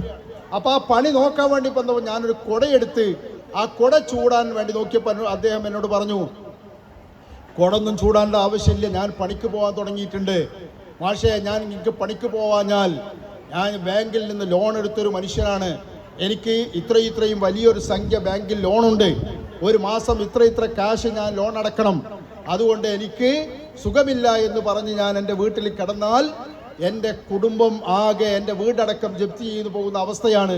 അതുകൊണ്ട് ഞാൻ പണിക്ക് പോകാൻ തുടങ്ങിയിട്ട് കുടമൊന്നും ആവശ്യമില്ല. ഒരു 15 ദിവസം മുമ്പ് എനിക്ക് വളരെ പ്രയാസപ്പെട്ട അസുഖമാണ്, ഇടയ്ക്കിടയ്ക്ക് സോഡിയം കുറയാണ്, നോമ്പ് തോൽക്കാൻ കഴിയുന്നില്ല, എഴുന്നേറ്റ് നടക്കാൻ കഴിയുന്നില്ല എന്നൊക്കെ പറഞ്ഞ വ്യക്തി നേരെ പിന്നെ കുറച്ച് ദിവസം കഴിയുമ്പോൾ പറയാണ്, ഞാൻ എൻ്റെ അസുഖം വിചാരിച്ച് ഞാൻ എൻ്റെ വീട്ടിൽ കിടന്നാൽ എൻ്റെ വീട് ജപ്തി ചെയ്തു പോകുന്ന അവസ്ഥ. ഒരു ദിവസം തന്നെ 2 വളരെ പ്രധാനപ്പെട്ട 2 വ്യക്തികൾ എന്നോട് സംസാരിക്കുകയാണ്. ഞാനിത് നിങ്ങളോട് പറയാൻ കാരണം, ഇന്ന് ഈ ഒരു വിഷയം യാതൊരു ഗൗരവമില്ലാതെ ഇന്ന് വ്യാപകമായി നമ്മുടെ നാട്ടിൽ നടക്കുകയാണ്. കൃത്യമായി പറഞ്ഞാൽ പലിശയുമായി ബന്ധപ്പെട്ട ഇടപാടുകൾ അത് വളരെ ഗൗരവമാണ്. എത്രമാത്രം ഫന്നാറു ഔലാ ബിഹാ എന്നാണ്, മാ നബത മിനൽ ഹറാമി ഫന്നാറു ഔലാ ബിഹാ. ഹറാമിൽ നിന്നുണ്ടായ ഒരു സമ്പത്ത്, ആ സമ്പത്തിൽ നിങ്ങൾ വീടുണ്ടാക്കി, നിങ്ങൾ ബിസിനസ് ഉണ്ടാക്കി, നിങ്ങൾ വസ്ത്രം വാങ്ങി, അങ്ങനെ നമ്മൾ എന്താവശ്യത്തിന് വേണ്ടി ഹറാമിൽ നിന്ന് പണം ശേഖരിച്ച് നമ്മൾ ഉപയോഗിച്ചാൽ അത് നേരെ അത് ഹറാമിലേക്കാണ് എന്ന് മുത്തുനബി സല്ലല്ലാഹു അലൈഹി വസല്ലം തങ്ങൾ പഠിപ്പിച്ചതാണ്. അതുകൊണ്ട് ഇന്ന് നമ്മുടെ നാട്ടിൽ കാണുന്ന ഇപ്പോൾ ഉദാഹരണം പറയാൻ, ഇപ്പോൾ ഒരു മൊബൈൽ ഒരാൾ വാങ്ങുകയാണെങ്കിൽ ആ മൊബൈൽ അടവിനാണ് വാങ്ങുന്നത്. EMI എന്നുള്ള പേര്, ഓമന പേര് നൽകും. EMI എന്ന് പറഞ്ഞാൽ പലിശക്ക് വാങ്ങാൻ. ഒരു മൊബൈൽ വാങ്ങുന്നതും ഒരു ബൈക്ക് വാങ്ങുന്നതും ഒരു കാറ് വാങ്ങുന്നതും ഒരു വീടുണ്ടാക്കുന്നതും ഇങ്ങനെ തുടങ്ങിയുള്ള എല്ലാം പലിശയിൽ അധിഷ്ഠിതമായ ഒരു കാലഘട്ടത്തിലേക്ക് വന്നു പോവുകയാണ്. എത്രമാത്രം ഒരു മകളുടെ വീട് കുടിയിരിക്കാൻ, മകളുടെ വീട്ടിലേക്ക് ആവശ്യമായ സാധനങ്ങൾ വാങ്ങിക്കൊടുക്കാൻ, അതിന് വേണ്ടി ഫ്രിഡ്ജ് വാങ്ങാൻ, അങ്ങനത്തെ സാധനങ്ങളൊക്കെ വാങ്ങാൻ വേണ്ടി എന്ത് ചെയ്തു എന്ന് ചോദിക്കുമ്പോഴാണ് പറയുന്നത്, അത് ഞാൻ ബാങ്കിൽ പോയി അവിടെ സ്വർണം വെച്ച് അങ്ങനെ കാശ് വാങ്ങിയതാണ്. ഇങ്ങനെ ഏതൊരു വിഷയത്തിലും. അതുപോലെ ഇന്ന് ഇപ്പൊ നേരത്തെ സമസാഹിബ് കൂടെ സൂചിപ്പിച്ചു, ഇന്ന് വിദ്യാഭ്യാസ മേഖലയിൽ വലിയ വിപ്ലവങ്ങൾ നടന്നുകൊണ്ടിരിക്കുകയാണ്. ആ വിദ്യാഭ്യാസ വിപ്ലവത്തിൻ്റെ ഒക്കെ പിന്നിൽ നമ്മളത് പരിശോധിക്കുമ്പോൾ ഇപ്പം എൻ്റെ മോൻ ഒരു പക്ഷേ നിങ്ങൾ കേൾക്കും, കുറച്ചു കാലം കഴിയുമ്പോൾ കേൾക്കും, എൻ്റെ മോന് ആസ്ട്രേലിയയിലാണുള്ളത് അല്ലെങ്കിൽ UK-യിലാണുള്ളത്, അവിടെ പഠിക്കാൻ പോവാണ്. ആ എങ്ങനെ പോയി എന്ന് ചോദിക്കുമ്പോഴാണ് നിങ്ങൾക്ക് ബോധ്യപ്പെടുക. ബഷീർ മാഷെ സംബന്ധിച്ചിടത്തോളം മൂപ്പർക്ക് അങ്ങനെ ഒരു 10-30 ലക്ഷം രൂപയൊന്നും ചെലവാക്കി മകനെ പുറത്ത് പഠിപ്പിക്കാനുള്ള കപ്പാസിറ്റി ഇല്ല. എന്താണ് അദ്ദേഹം ചെയ്തത്? അദ്ദേഹം വിദ്യാഭ്യാസ ലോൺ എന്ന പേരിൽ നാട്ടിലുള്ള ഏതെങ്കിലും സ്ഥാപനത്തിൽ പോയി ലോൺ എടുത്തിട്ട് അദ്ദേഹത്തിൻ്റെ മകനെ അദ്ദേഹം വിദ്യാഭ്യാസത്തിന് പറഞ്ഞയച്ചതാണ് എന്ന് നിങ്ങൾക്ക് മനസ്സിലാക്കാൻ കഴിയും. ഇന്ന് ആ രീതിയിൽ മക്കളുടെ വിദ്യാഭ്യാസത്തിനാണെങ്കിലും വീട് നിർമ്മാണത്തിനാണെങ്കിലും ഒരു ബൈക്ക് വാങ്ങാനാണെങ്കിലും ഒരു കാറ് വാങ്ങാനാണെങ്കിലും ഇങ്ങനെ ഏത് വിഷയത്തിനും ഇന്ന് യാതൊരു പ്രശ്നവുമില്ലാതെ ഈ പലിശയുമായി ഇടപാടുകൾ വളരെ കൂടുതൽ കൂടി വരുന്നൊരു കാലഘട്ടമാണ്. ഒരു സദസ്സിൽ നിന്ന് സംസാരിക്കുമ്പോൾ 100 ആളുണ്ടെങ്കിൽ 100 ആളും ഇതിൻ്റെ അടിമകളായ ഒരു അവസ്ഥ ഉണ്ട്. അതുകൊണ്ട് എൻ്റെ ഒരു ദീനീ ബോധമുള്ള ഒരു കുടുംബം നിലയ്ക്ക് നിങ്ങളോട് ഞാൻ പറയാണ്, ആ ഒരു വിഷയത്തിൽ നമ്മൾ സൂക്ഷ്മത പുലർത്തുകയും ഹറാമ് കലരാത്ത പലിശ തൊട്ടാത്ത സമ്പത്തുകൾ ശേഖരിക്കുകയും അത് വിനിയോഗിക്കുകയും അല്ലാതെ പലിശയുമായി ബന്ധപ്പെട്ട ഒരു കാര്യങ്ങളിലും നമ്മൾ ആരും എന്ത് ചെയ്യരുത്, നമ്മൾ ഇടപഴകരുത് എന്ന് ഓർമ്മിപ്പിക്കുകയാണ്. ഇനി ഒരൊറ്റ കാര്യം കൂടെ പറഞ്ഞ് ഞാൻ അവസാനിപ്പിക്കാം. ഞാൻ നേരത്തെ നിങ്ങളോട് പറഞ്ഞു, ഇന്ന് ഒരു കുടുംബ സംഗമത്തിന് വിളിച്ചാൽ ഞാൻ പോവാറില്ല എന്ന് പറഞ്ഞു. എന്താണ് അതിന് കാരണം എന്നുള്ളത് ഞാൻ ലാസ്റ്റ് പറയാൻ, ആ കാരണത്തിലേക്കാണ് ഞാൻ വരുന്നത്. ഇന്ന് ഒരു കുടുംബ സംഗമം സംഘടിപ്പിക്കുകയാണെങ്കിലും ഏതൊരു പ്രോഗ്രാം സംഘടിപ്പിക്കുകയാണെങ്കിലും ഇന്ന് അന്യപുരുഷന്മാർ, ഇപ്പോൾ ഇവിടെ ഇപ്പം 4 കുടുംബങ്ങൾ പറഞ്ഞല്ലോ, 4 കുടുംബങ്ങളിൽ കാണാനും തൊടാനും പറ്റുന്ന ആളുകൾ ആരാന്ന് ചോദിച്ചാൽ അത് സ്വന്തം ആങ്ങളയുടെ മക്കളും പെങ്ങളുടെ മക്കളും, അങ്ങനെ വളരെ പ്രധാനപ്പെട്ട തൊട്ടടുത്ത കുടുംബങ്ങൾ മാത്രമാണ് അനായാസം ഇടപഴകാനും സംസാരിക്കാനൊക്കെ സ്വാതന്ത്ര്യമുള്ളൂ. അതിന് പകരം ഇന്ന് കുടുംബത്തിൻ്റെ പേരിലോ അല്ലെങ്കിൽ രാഷ്ട്രീയത്തിൻ്റെ പേരിലോ, ഇപ്പം നിങ്ങൾ ആലോചിച്ച് നോക്കൂ, ഇപ്പം നമ്മുടെ നാട്ടിലൊക്കെ രാഷ്ട്രീയത്തിൻ്റെ ഒരുപാട് വിപ്ലവങ്ങൾ നടന്നുകൊണ്ടിരിക്കുകയാണ്. അവിടെ പരസ്പരം ഏതൊരു സ്ഥാനാർത്ഥി വന്ന ആണോ പെണ്ണോ നോക്കേണ്ടതില്ല, നേരെ വന്നാൽ ഷെയ്ക്ക് ഹാൻഡ് ചെയ്ത് സ്വീകരിച്ച് കാര്യങ്ങൾ ചെയ്യുന്നൊരവസ്ഥ. അതുപോലെ ഏതൊരു മേഖലയിലും ആണും പെണ്ണും യാതൊരു വ്യത്യാസങ്ങളുമില്ലാതെ ഇന്ന് സമൂഹം വളരെ കൂടുതൽ ആ വിഷയത്തിൽ അധപതനം സംഭവിച്ചിട്ടുണ്ട്. പക്ഷേ മുത്തുനബി സല്ലല്ലാഹു അലൈഹി വസല്ലം തങ്ങൾ പഠിപ്പിച്ചത് നമ്മൾ മനസ്സിലാക്കണമല്ലോ. അല്ലാഹു പരിശുദ്ധ ഖുർആനിൽ വ്യക്തമായി നമ്മളോട് പഠിപ്പിച്ചു തന്ന ചില കാര്യങ്ങളുണ്ട്. ആ കാര്യങ്ങളിൽ പറയുന്നത് അന്യ പുരുഷന്മാരും അന്യ സ്ത്രീകളും തമ്മിൽ ഇടപഴകുന്ന കൂടിക്കലരുന്ന ഒരു സാഹചര്യങ്ങൾ, അത് ഏത് മേഖലയിലായാലും, മതത്തിൻ്റെ പേരിലായാലും കുടുംബത്തിൻ്റെ പേരിലായാലും രാഷ്ട്രീയത്തിൻ്റെ പേരിലായാലും ഏത് പേരിലായാലും അന്യ പുരുഷന്മാരും സ്ത്രീകളും കൂടിക്കലരുന്നൊരു സാഹചര്യം അത് ഒരിക്കലും ഉണ്ടാവാൻ പാടില്ല. എത്രമാത്രം പറയുന്നു, വലാ യദ്രിബ്ന ബിഅർജുലിഹിന്ന, സ്ത്രീകളോട് പ്രത്യേകം പറയാൻ, നിങ്ങൾ നിങ്ങളുടെ കാലുകൾ അടിക്കരുത്. എന്തിനു വേണ്ടി? നിങ്ങളുടെ ഭംഗികൾ ആളുകളെ കാണിക്കുന്നതിന് വേണ്ടി, ആളുകൾ കാണുന്നതിന് വേണ്ടി, നിങ്ങളുടെ ഭംഗികളെ പ്രദർശിപ്പിക്കുന്നതിന് വേണ്ടി നിങ്ങൾ കാലിട്ടടിക്കരുത് എന്ന് അങ്ങനെ തന്നെ ഖുർആനിൽ കാണാം. ഇന്ന് നിങ്ങൾ ആലോചിച്ച് നോക്കൂ, ഇന്ന് എൻ്റെ ഭാര്യയും എൻ്റെ ഉമ്മയും എൻ്റെ സഹോദരിയും എൻ്റെ മക്കളും എല്ലാവരും ഇന്ന് ഏത് സാഹചര്യത്തിലൂടെയാണ് കടന്നു പോകുന്നതെന്ന് ചോദിച്ചാൽ, ഇന്ന് പുറത്തേക്ക് ഇറങ്ങുകയാണോ അന്യ പുരുഷന്മാരെ ആകർഷിപ്പിക്കുന്ന രീതിയിലുള്ള വേഷവിധാനങ്ങളും കാര്യങ്ങളും ഇല്ലാതെ ഇന്ന് ഇല്ലാത്തൊരവസ്ഥ. നിങ്ങൾ ആലോചിച്ച് ഇപ്പോൾ ലിപ്സ്റ്റിക്ക് തേക്കാത്തൊരു കുട്ടി ക്ലാസ്സിലുണ്ടെങ്കിൽ, ഒരു 20 പെൺകുട്ടികൾ ക്ലാസ്സിലുണ്ടെന്ന് സങ്കല്പിക്കാം, അതിൽ ഏതെങ്കിലും ഒരു കുട്ടിയോ 2 കുട്ടിയോ ലിപ്സ്റ്റിക്ക് ഉപയോഗിക്കാത്തൊരു കുട്ടിയുണ്ടെങ്കിൽ ആ കുട്ടി ഇന്ന് ഏറ്റവും മോശക്കാരിയാണ്. മൊത്തത്തിൽ ലിപ്സ്റ്റിക്കുകൾ ഉപയോഗിച്ച്, അതേപോലെ കോസ്മെറ്റിക് ഐറ്റംസ് ഉപയോഗിച്ച്, ഏറ്റവും മോഡേണായ വസ്ത്രങ്ങൾ ധരിച്ച് ഇന്ന് സമൂഹം പുറത്തേക്ക് ഇറങ്ങുന്ന ഒരു കാലഘട്ടം. ആ ഒരു കാലഘട്ടമാണ് ഇന്നും ഉള്ളത്. ഏത് മേഖല എടുത്ത് പരിശോധിച്ചാലും അങ്ങനെ തന്നെയാണ്. ആ ഒരു രീതിയിൽ നമ്മൾ നോക്കുമ്പോൾ എൻ്റെ സഹോദരിമാരോട്, എൻ്റെ സഹോദരന്മാരോട് ഞാൻ പ്രത്യേകം ഓർപ്പെടുത്തുകയാണ്. സഹോദരന്മാരാണ് ഇതിനുള്ള വളങ്ങൾ വെച്ചു കൊടുക്കുന്നത്. ആ പെൺകുട്ടികൾക്ക് ഡ്രസ്സ് എടുക്കുമ്പോൾ, ഭാര്യമാർക്ക് ഡ്രസ്സ് എടുക്കുമ്പോൾ ഏത് രീതിയിൽ ഡ്രസ്സ് എടുക്കണം എന്നുള്ള ബോധം ആർക്ക് വേണം? നമ്മളതായ ആണുങ്ങൾക്ക് വേണം. അതേപോലെ സഹോദരിമാർക്ക് ആ ബോധം വേണം. ഞാൻ എന്നും സുബഹി നിസ്കാരം ഞാൻ ശ്രദ്ധിക്കാറുണ്ട്. എന്നും സുബഹി നിസ്കാരം കഴിഞ്ഞ് എൻ്റെ വീട്ടിലേക്ക് തിരിച്ചു പോകുമ്പോൾ മദ്രസയിലേക്ക് നല്ല പർദ്ദ ധരിച്ചുകൊണ്ട് നമ്മുടെ നാട്ടിലുള്ള നല്ല മക്കൾ ഇങ്ങനെ നടന്നു വരും. ആ കാഴ്ച കാണുമ്പോൾ എന്ത് സന്തോഷമാണ്. നല്ല മക്കളാണ്. ആ മക്കൾ തന്നെ എന്തെങ്കിലും ഒരു ആവശ്യത്തിന് തിരിച്ച് ഒരു 9 മണി 9:30 മണിക്ക് ഞാൻ തിരിച്ച് എൻ്റെ വീട്ടിൽ നിന്ന് തിരിച്ചു വരുമ്പോൾ ആ വേറെ കാഴ്ച കാണുന്നത് എന്താണ്? ആ കുട്ടികൾ മദ്രസ വിട്ട് വന്ന് സ്കൂളിലേക്ക് വേഷവിധാനം മാറിപ്പോകുന്ന കാഴ്ച കാണുമ്പോൾ നേരത്തെ പോയ ആ കുട്ടികളാണോ പടച്ചോനെ കുട്ടികൾ എന്നുള്ളത് തോന്നുന്ന രീതിയിലുള്ള വളരെ പ്രയാസപ്പെടുത്തുന്ന അവസ്ഥകൾ ഇപ്പോൾ നമ്മുടെ സ്കൂളുകളിലൊക്കെ, നമ്മുടെ പരിസരത്തുള്ള സ്കൂളുകളിലൊക്കെ വാർഷികങ്ങൾ നടന്നുകൊണ്ടിരിക്കുകയാണ്. ആ വാർഷികങ്ങളിലൊക്കെ പോയാൽ എന്താണ് അവിടുത്തെ അവസ്ഥകളുള്ളത്? അത് ഞാൻ ചുരുക്കി പറയാൻ സമയം വളരെ കുറവാണ്. അതുകൊണ്ട് നമുക്ക് നല്ല ബോധ്യം വേണം. ഒരു അന്യ സ്ത്രീയും അന്യ പുരുഷനും ഇടപഴകുന്ന വിഷയത്തിലും അവർ ഏത് വേഷങ്ങൾ ധരിച്ചുകൊണ്ടാണ് പോകേണ്ടത്. ഞാൻ ഈ പറഞ്ഞ ഒറ്റ പോലെ തന്നെ മനസ്സിലാക്കാൻ, അന്യ പുരുഷന്മാർ ആകർഷിക്കുന്ന രീതിയിലുള്ള വസ്ത്രങ്ങൾ ഉപയോഗിച്ചിട്ടാണെങ്കിലും കോസ്മെറ്റിക് ഐറ്റംസ് ഉപയോഗിച്ചിട്ടാണെങ്കിലും അങ്ങനെ പോകുന്നത് കടുത്ത ഹറാമാണ്. ആ പെണ്ണ് എത്ര നിസ്കരിച്ചിട്ടും എത്ര നോമ്പ് നോറ്റിട്ടും എത്ര തഹജ്ജുദ് നിസ്കരിച്ചിട്ടും ഒരു കാര്യവുമില്ല എന്ന് നമ്മൾ മനസ്സിലാക്കണം. അതാണ് നമ്മൾ മനസ്സിലാക്കേണ്ടത്. എത്രമാത്രം മുത്തുനബി സല്ലല്ലാഹു അലൈഹി വസല്ലം തങ്ങൾ പറയുന്നുണ്ട്. ഒരു വിഭാഗം സ്ത്രീകളെ കുറിച്ച് പറയാൻ, ആ പെണ്ണുങ്ങള് അവരെന്ത് ചെയ്യുന്നു, അവര് പുറത്തേക്ക് ഇറങ്ങുന്നത് ഈ രീതിയിലുള്ള വസ്ത്രങ്ങളും കാര്യങ്ങളും ഉപയോഗിച്ചുകൊണ്ടാണ് പുറത്തിറങ്ങുന്നതെങ്കിൽ, അങ്ങനെയാണ് ആ സ്ത്രീകളുടെ വേഷവിധാനങ്ങളും സ്വഭാവങ്ങളുമെങ്കിൽ എന്താ പറയുന്നത്, ലാ യദ്ഖുൽനൽ ജന്ന, ആ സ്ത്രീകൾ സ്വർഗത്തിലേക്ക് പ്രവേശിക്കുകയില്ല. ആ സ്ത്രീകൾ സ്വർഗത്തിലേക്ക് പ്രവേശിക്കുകയില്ല. മാത്രമല്ല ലാ യദ്ഖുൽനൽ ജന്ന വലാ യജ്ന റീഹഹ, അവർക്ക് ആ സ്വർഗത്തിന്റെ പരിമളം ലഭിക്കുന്ന രൂപത്തിൽ പോലും, അങ്ങനെ സ്വർഗത്തിൽ പ്രവേശിക്കുന്നു മാത്രമല്ല, ആ സ്വർഗത്തിൽ നിന്നൊരു പരിമളം ലഭിക്കുന്ന രീതിയിൽ പോലും ആ സ്ത്രീകൾ എന്ത് ചെയ്യൂല, ആ സ്ത്രീകൾ ആ സ്വർഗത്തിന്റെ അടുത്തേക്ക് എത്തൂല. നിസാഉൻ കാസിയാത്തുൻ ആരിയാത്തുൻ മായിലാത്തുൻ മുമീലാത്തുൻ എന്ന് പറഞ്ഞു വ്യക്തമായി ഹദീസിൽ അങ്ങനെ തന്നെ കാണാം. നിസാഉൻ കാസിയാത്തുൻ, വസ്ത്രം ധരിച്ച സ്ത്രീകളാണ്, പക്ഷേ ആരിയാത്തുൻ, അവർ നഗ്നകളാണ്. പേരിന് അവർ പർദ്ദ ധരിച്ചിട്ടുണ്ട്, അല്ലെ പേരിന് അവർ ചുരിദാർ ധരിച്ചിട്ടുണ്ട്, പേരിന് അവർ ടോപ്പ് ധരിച്ചിട്ടുണ്ട്, അങ്ങനെ പാൻസ് ധരിച്ചിട്ടുണ്ട്, ഒക്കെ ധരിച്ചിട്ടുണ്ട്. പക്ഷേ ആരിയാത്തുൻ, അവരെന്താണ്, അവർ നഗ്നകളാണ്. അവരുടെ ശരീരം മുഴുവനും പുറത്തേക്ക് കാണുന്ന അവസ്ഥകളാണ്.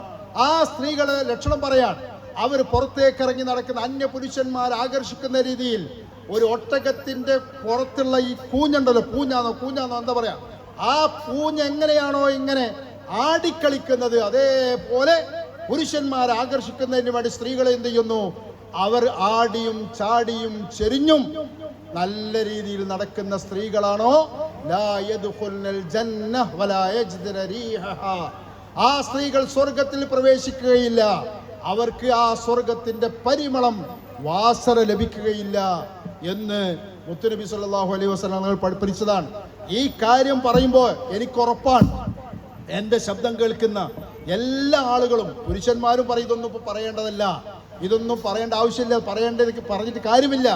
സഹോദരിമാരും പറയുമോ, അയാളെ ഒരു പ്രസംഗത്തിൽ കൊണ്ടുവന്നിട്ട് ഒരു കുടുംബസംഘം എന്ന് പറഞ്ഞാൽ കുറച്ച് ഗാനമേളയും കുറച്ച് അടിച്ചുപൊളിയും കുറച്ച് പാട്ടുപാടലും കുറച്ച് പെണ്ണുങ്ങളും ആണുങ്ങളും കൂടിക്കലരും, അതല്ലേ ഒരു കുടുംബസംഘം. അല്ലാത്ത കുടുംബസംഘം എന്ത് സംഘമാ? അതുകൊണ്ട് ഒരു പ്രസംഗിക്കാൻ കൊണ്ടുവന്ന ഒരാള് അയാൾ പറയാൻ കണ്ട ഒരു കാര്യം എന്ന് പറഞ്ഞുകൊണ്ട് എന്നെ ആക്ഷേപിക്കും എനിക്ക് നല്ല ബോധമുണ്ട്. പക്ഷെ എന്നാൽ പോലും ഒരു ഉത്തരവാദിത്തപ്പെട്ട ഒരു സദസ്സിൽ എന്നെ കാര്യങ്ങൾ അവതരിപ്പിക്കാൻ വേണ്ടി ക്ഷണിച്ചൊരു വ്യക്തി എന്ന നിലക്ക്, നേരത്തെ ഇവിടുന്ന് ഉസ്താദ് പറഞ്ഞ പോലെ നമ്മളുടെ ഉത്തരവാദിത്തങ്ങൾ നമ്മൾ നിർവഹിച്ചു. ഞാൻ പറഞ്ഞ തവരക്കാടൻ കുടുംബത്തിൽ ഒരു വിഷയം അവതരിപ്പിക്കണമെന്ന് പറഞ്ഞ് എന്നെ ക്ഷണിച്ചു. ആ ക്ഷണിച്ചപ്പോ എൻ്റെ ഒരു ബാധ്യത നിർവഹിക്കാൻ നിലയ്ക്ക് ഞാൻ പ്രധാനപ്പെട്ട 4 പോയിന്റുകൾ നിങ്ങളെ ബോധിപ്പിച്ചു. ഒന്ന്, മാതാപിതാക്കളുടെ കടമകളെ കുറിച്ച് ഞാൻ നിങ്ങളെ ബോധിപ്പിച്ചു. രണ്ടാമത്തത്, ഭാര്യാഭർത്തൃ കുടുംബത്തിൽ ഐക്യത്തോടു കൂടി പോകേണ്ടതിനെ കുറിച്ചുള്ള കാര്യങ്ങളെക്കുറിച്ച് ചെറിയ രീതിയിൽ ഞാൻ നിങ്ങളെ സൂചിപ്പിച്ചു. അതുപോലെ പലിശയുമായി ഇടപെട്ട് ബന്ധപ്പെട്ട പ്രവർത്തനങ്ങൾ അത് ഹറാമാണ്, ഹറാമിലൂടെ നമ്മൾ പോയാൽ അത് നരകത്തിലേക്ക് പോവുകയുള്ളൂ. ഈ കാര്യം ഞാൻ നിങ്ങളെ ബോധിപ്പിച്ചു. 4-ാമത്തെ കാര്യം ഞാൻ നിങ്ങളെ ബോധിപ്പിച്ചു. എന്താണ്? ഇന്നത്തെ കാലം അന്യ സ്ത്രീയും പുരുഷനും മതത്തിന്റെ പേരിലും രാഷ്ട്രീയത്തിന്റെ പേരിലും പല പേരിലും കുടുംബസംഘത്തിന്റെ പേരിലും പല പേരിലും ഇന്ന് ആണും പെണ്ണും സ്കൂളിലെ വാർഷികത്തിന്റെ പേരിലാണെങ്കിലും അങ്ങനെ ഏതൊക്കെ മേഖലയുണ്ടോ ആ മേഖലകളൊന്നും ഞാൻ പ്രത്യേകം എണ്ണി പറയുന്നില്ല. ഏത് മേഖലകളാണെങ്കിലും ആ മേഖലകളിലൊക്കെ ഇന്ന് അന്യ സ്ത്രീയും പുരുഷനും കൂടിക്കലർന്ന് ഏറ്റവും വൾഗറായ രീതിയിലുള്ള വസ്ത്രങ്ങൾ ധരിച്ച് ഏറ്റവും വൾഗറായ രീതിയിലുള്ള കോസ്മെറ്റിക് ഐറ്റങ്ങൾ ഉപയോഗിച്ച് സ്ത്രീകൾ പുറത്തിറങ്ങുന്നൊരു കാലമാണ്. വ്യക്തമായി ഞാൻ നിങ്ങളോട് പറഞ്ഞു തന്നു. എന്താ പറഞ്ഞു തന്നത്? മുത്തുനബി സല്ലല്ലാഹു അലൈഹി വസല്ലം തങ്ങൾ പറഞ്ഞത്, അങ്ങനത്തെ സ്ത്രീകൾ സ്വർഗത്തിൽ അവർ പ്രവേശിക്കുകയില്ല. മാത്രമല്ല വലാ യജ്ദിന റീഹഹ, ആ സ്വർഗത്തിന്റെ വാസന അവർക്ക് ലഭിക്കുകയില്ല. ഇത്രയും ഗൗരവമായ 4 പോയിന്റുകൾ അൽഹംദുലില്ലാ ഈ സദസ്സിന്റെ മുന്നിൽ എൻ്റെ ശബ്ദം കേൾക്കുന്ന കുറഞ്ഞ ആളുകളാണെങ്കിലും 10 ആൾ കേട്ടാൽ മതിയല്ലോ. അതിൽ ഒരാള് അവന്റെ ജീവിതത്തിൽ അത് പകർത്തിക്കഴിഞ്ഞാൽ നമ്മുടെ ഈ സംഗമം, എൻ്റെ ഈ സമയം ഇവിടെ ചെലവഴിച്ചത് എനിക്ക് മുതലായി. അൽഹംദുലില്ലാ. ഞാൻ നിർത്തുകയാണ്. ഇന്ന് വളരെ ഈ നേരത്തെ ഏറ്റൊരു പ്രോഗ്രാം എന്നുള്ളവർക്ക് മാത്രമാണ് ഇന്ന് ഈ സംഗമത്തിലേക്ക് ഞാൻ വന്നത്. കഴിഞ്ഞ ദിവസം മെനിയാന്ന് എൻ്റെ ഒരു മൂത്തമ്മയുടെ മകൾ, ഏകദേശം എന്നെക്കാൾ 4-5 വയസ്സ് മാത്രം കൂടുതലുള്ള എൻ്റെ ഒരു മൂത്തമ്മയുടെ മകൾ പെട്ടെന്ന് അറ്റാക്കിൻ്റെ അസുഖം വരികയും കുറച്ച് ചികിത്സയിലാവുകയും അങ്ങനെ ആൻജിയോഗ്രാമും ആൻജിയോപ്ലാസ്റ്റിയും ഒക്കെ ചെയ്തു. പക്ഷെ അതിലൊന്നും പുരോഗതിയില്ലാതെ മേജർ ഓപ്പറേഷൻ തന്നെ ചെയ്യണമെന്ന് ഡോക്ടർമാർ നിർദ്ദേശിക്കുകയും മേജർ ഓപ്പറേഷൻ ചെയ്യാൻ ആരോഗ്യപരമായി പ്രശ്നങ്ങളുണ്ട് എന്ന് പറഞ്ഞ് ഏതായാലും കുറച്ച് കഴിയട്ടെ എന്ന് പറഞ്ഞ് വിശ്രമിക്കുന്നതിൻ്റെ ഇടയിൽ പെട്ടെന്ന് വേദന വരികയും അങ്ങനെ മിനിയാന്ന് രാത്രി മരണപ്പെടുകയും മിനിയാന്ന് മറവ് ചെയ്യുകയും ഇന്ന് 3ന്റെ പരിപാടിയാണ് അവിടെ തുടങ്ങി. ആ വിഷയത്തിൽ കുടുംബത്തിൻ്റെ സംഗമത്തിലൊക്കെ ഒരു കുടുംബത്തിൻ്റെ പ്രോഗ്രാം വരുമ്പോൾ എല്ലാ ആളുകളും എന്നോട് പറയും ഒരു കുറഞ്ഞ കാര്യങ്ങൾ കുടുംബത്തിൽ പറഞ്ഞു കൊടുക്കണമെന്ന് പറഞ്ഞാൽ ആ കുടുംബത്തിൽ വിഷയങ്ങളിൽ അത് മാറ്റി വെച്ച് നിങ്ങളുടെ കുടുംബം നമ്മളുമായിട്ട് അത്രയും ഒരു അറ്റാച്ച്മെൻ്റുള്ള ഒരു കുടുംബത്തിൻ്റെ ഒരു പ്രോഗ്രാം ആയതുകൊണ്ട് ഈ പ്രോഗ്രാമിൽ പങ്കെടുത്തതാണ്. നിങ്ങളോട് പ്രത്യേകം ഓർമ്മപ്പെടുത്തുന്നു, ഈ കാര്യങ്ങളൊക്കെ നിങ്ങളുടെ ജീവിതത്തിൽ ഉണ്ടാവാൻ വേണ്ടി ശ്രമിക്കണം. മക്കളെ നന്നായി വളർത്തണം എന്ന് പറഞ്ഞാൽ ഇന്നത്തെ ഒരു സാഹചര്യം വളരെ അപകടം പിടിച്ച ഒരു കാലഘട്ടത്തിലാണുള്ളത്. മക്കൾ നമ്മൾ പറഞ്ഞാൽ കേൾക്കൂല എന്ന് നമ്മൾ പറയും. പക്ഷേ മക്കളെ ചെറുപ്പം മുതൽക്ക് തന്നെ നമ്മൾ ആ സംരക്ഷണത്തിൽ വളർത്തിക്കൊണ്ടുവന്നാൽ നമ്മുടെ മക്കൾ നമ്മൾ പറയുന്നത് അവരപ്പുറത്തേക്ക് പോകൂല. ഉദാഹരണത്തിന് പറയാം, എൻ്റെ ഒരു പേരക്കുട്ടിയുണ്ട്, 5 വയസ്സായ എൻ്റെ മോൻ്റെ മോള്. ആ മോൻ്റെ മോള് ഏകദേശം ഒരു 3 വയസ്സ് പ്രായമായപ്പോൾ ഞാൻ എൻ്റെ മരുമകളെ വിളിച്ചു. വിളിച്ചിട്ട് ഞാൻ എൻ്റെ മരുമകളോട് പറഞ്ഞു, എൻ്റെ കുടുംബത്തിലും നിന്റെ കുടുംബത്തിലും ചിലപ്പോൾ പലതും കാണും. പെൺകുട്ടികൾ ആൺകുട്ടികളുടെ വേഷം ധരിക്കുന്നതും ഇപ്പൊ പാൻറ്റും ഷർട്ടുമാണ് പെൺകുട്ടികളുടെ വേഷം. അല്ലാത്തൊരു വേഷം ഇന്ന് കിട്ടൂല. അങ്ങനെ വേഷം ധരിക്കുന്നത് കാണാം. പക്ഷേ ഞാൻ നിന്നോട് പ്രത്യേകമായി വസീയത്ത് ചെയ്യുകയാണ്, ഉപ്പച്ചനോട് ഞാൻ പ്രത്യേകമായി വസീയത്ത് ചെയ്യുകയാണ്, ഈ കുട്ടിയെ, എൻ്റെ ഈ പേരക്കുട്ടിയെ നീ എന്ത് ചെയ്യരുത്, പെൺകുട്ടികളുടെ വേഷമല്ലാത്തൊരു വേഷം ആ കുട്ടിയെ നീ ധരിപ്പിക്കരുത്, അത് ഉപ്പക്ക് ഇഷ്ടമല്ല എന്ന് വ്യക്തമായിട്ട് എൻ്റെ മകളെയും എൻ്റെ മരുമകളെയും എൻ്റെ മകനെയും വിളിച്ച് ഞാൻ അവരോട് കാര്യങ്ങൾ പറഞ്ഞു. ഞാനിത് പറയാൻ കാരണം എന്തുകൊണ്ട് വെച്ചാൽ പെട്ടെന്ന് ആ രീതിയിലേക്ക് മാറിപ്പോയാൽ പിന്നെ കുട്ടികളെ ഇങ്ങോട്ട് തിരിച്ചെടുക്കാൻ കഴിയില്ല. നമ്മൾ ചെറുപ്പത്തിൽ എന്ത് വിചാരിക്കും, ചെറുപ്പത്തിലല്ലേ അങ്ങനൊക്കെ ഉണ്ടാവും എന്ന് നമ്മൾ പറയും. അങ്ങനെ നമ്മൾ ചെറുപ്പത്തിൽ തന്നെ ചെറിയ വസ്ത്രങ്ങൾ അങ്ങനെ വാങ്ങിക്കൊടുത്ത് ഒരു 5ഓ 6ഓ വയസ്സാകുമ്പോൾ ആ കുട്ടി ഒന്നോട് തിരിച്ചു പിടിക്കണമെന്ന് വിചാരിച്ചാൽ പിന്നെ ആ കുട്ടികളെ തിരിച്ചു പിടിക്കാൻ കഴിയില്ല. അതുകൊണ്ട് ഒരു കുട്ടി അമ്മിഞ്ഞപ്പാൽ കുടിക്കുന്ന പ്രായം മുതൽക്ക് തന്നെ ഉമ്മമാർ ആ കുട്ടികളെ ശ്രദ്ധിച്ചോളണം. അമ്മിഞ്ഞപ്പാൽ കുട്ടികൾക്ക് കൊടുക്കുമ്പോൾ ഒരു ബിസ്മി ചൊല്ലി ആ അമ്മിഞ്ഞപ്പാൽ കൊടുത്ത് ആ ഒരു രീതിയിൽ അങ്ങനെ അമ്മിഞ്ഞപ്പാൽ കുടി കഴിഞ്ഞാൽ ആ കുട്ടിയൊക്കെ അൽഹംദുലില്ലാഹ് എന്ന് പറഞ്ഞ് ശീലിപ്പിച്ചു നോക്കൂ നിങ്ങൾ.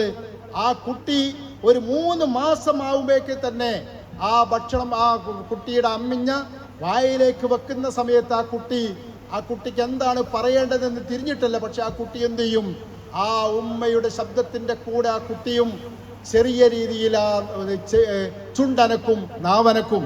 അങ്ങനെ ചെറുപ്പം മുതൽക്ക് ഒരു അമ്മിഞ്ഞപ്പാലിൻ്റെ പ്രായം മുതൽക്ക് തന്നെ കുട്ടികളെ നല്ല രീതിയിൽ വളർത്തിക്കൊണ്ടുവന്നാൽ അൽഹംദുലില്ലാഹ് നിങ്ങൾ ഉറപ്പിച്ചോ ആ മക്കൾ വഴികേടിലാവൂല. അതേ സ്ഥാനത്ത് കുറച്ചൊക്കെ അങ്ങനെ ഉണ്ടാവും. ഇന്നത്തെ കാലല്ലേ, സ്കൂളിലൊക്കെ അപ്പം അങ്ങനല്ലേ, മദ്രസിലൊക്കെ അപ്പം അങ്ങനല്ലേ എന്നുള്ള രീതിയിൽ ലാഘവത്തോടു കൂടിയാണ് നിങ്ങൾ അങ്ങനത്തെ വിഷയത്തിനെ വീക്ഷിക്കുന്നതെങ്കിൽ മക്കൾ എന്തായാലും അവർ പിടുത്തം വിട്ടു പോകും. അവരവസ്ഥ ഇപ്പൊ നിങ്ങൾ നമ്മുടെ വാഴക്കാട് പോലീസ് സ്റ്റേഷനിൽ ഒരു കേസ് ഇപ്പം നടക്കുകയാണ്, 2-3 ദിവസമായിട്ടുള്ള. എന്താ സംഭവം, ഒരു 10ാം ക്ലാസ്സിൽ പഠിക്കുന്ന നല്ല സൗന്ദര്യമുള്ള ഒരു പെൺകുട്ടി, ആ പെൺകുട്ടി ഏകദേശം 40ഓളം വയസ്സുള്ള ഒരു മറ്റു മതക്കാരനായ ഒരുത്തൻ്റെ കൂടെ ആ കുട്ടി ചാടിപ്പോയി. ഈ കുട്ടി നല്ല സൗന്ദര്യമുള്ളൊരു പെൺകുട്ടിയാണ്. പക്ഷേ ഈ കൊണ്ടുപോകുന്ന ചെക്കനാണെങ്കിലോ അന്യ മതസ്ഥനുമാണ്, മാത്രമല്ല കറുത്ത് വിരൂപിയായ ഒരു ചെക്കനും കൂടിയാണ്. എങ്ങനെ ഈ ബന്ധമുണ്ടായി എന്ന് ചോദിക്കുമ്പോഴാണ് മനസ്സിലാക്കാൻ കഴിയുന്നത് ഈ പരിസരത്തുള്ള ആളൊന്നുമല്ല, ദൂരത്തുള്ള ഒരാളാണ്. ആ ദൂരത്തുള്ള ആളുമായി എങ്ങനെ ബന്ധമുണ്ടായി എന്ന് ചോദിച്ചു. ഇൻസ്റ്റഗ്രാമിലൂടെയുള്ള ബന്ധമാണ്. അങ്ങനെ നേരത്തെ രക്ഷിതാക്കൾ ഇത് കണ്ടറിഞ്ഞ് നിരുത്സാഹപ്പെടുത്താനും പിന്തിരിപ്പിക്കാനും ഒക്കെ ശ്രമം നടത്തിയെങ്കിലും അത് വിജയിച്ചില്ല. ഇപ്പം എന്ത് ചെയ്തു, ഇപ്പം അവരെ രണ്ടുപേരെയും കാണാനില്ല. ആ പോസ്കോന് കേസ് ചാർജ് ചെയ്തിട്ടുണ്ട് എന്ന് പറഞ്ഞിപ്പോൾ അടുത്ത ദിവസം ഇവിടുത്തെ CIയുടെ ഒരു വീഡിയോ കാണാനിടയായി. ആ കുടുംബത്തെ നിങ്ങൾക്കറിയാം. ഞാൻ പറഞ്ഞത് അത്രയും 10ാം ക്ലാസ്സിൽ പഠിക്കുന്ന നല്ല സൗന്ദര്യമുള്ള നല്ല തറവാടിൽ ജനിച്ച ഒരു പെൺകുട്ടി, അതും ഒരു വിരൂപിയായ ഒരു മറ്റുള്ള മതത്തിൽപ്പെട്ട ഒരു വ്യക്തിയുടെ കൂടെ, അതും ആ കുട്ടിയുടെ 3 ഇരട്ടി പ്രായമുള്ള ഒരാളെ കൂടെ ചാടിപ്പോകുന്ന ഒരു സാഹചര്യങ്ങൾ ഇന്ന് നമ്മുടെ നാടുകളിലൊക്കെ നടക്കുന്നു. എന്തുകൊണ്ട്?